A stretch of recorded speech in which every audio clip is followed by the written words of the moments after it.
আমার সামনে দেখছেন তিনটি খালি বোতলের একটি মডেল, দুপাশে দুটি বড় এবং মধ্যিখানেটি ছোট, ছোটটি চাপা লাগা।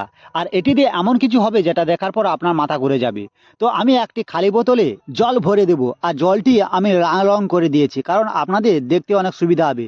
এই খালি বোতল থেকে ছোট বোতল দিয়ে পাইপ দিয়ে আপনারা বুঝতে পারছেন খুব সহজেই জল চলে যাবে, কেননা বড় বোতল থেকে ছোট বোতলে লেগে থাকা পাইপটি ঢালু অবস্থা রয়েছে, কিন্তু আর একটা পাইপ সেটা খাড়া অবস্থা রয়েছে ছোট বোতলের সঙ্গে। আর আজকে আমি এই ছোট বোতল থেকেই বড় বোতলে জল পাঠিয়ে দেখাবো। আর ছোট বোতল থেকে আর একটি খালি বোতলে যদি জল চলে যায় তবে আপনাদের অবশ্যই ভিডিওটিতে লাইক করতে হবে।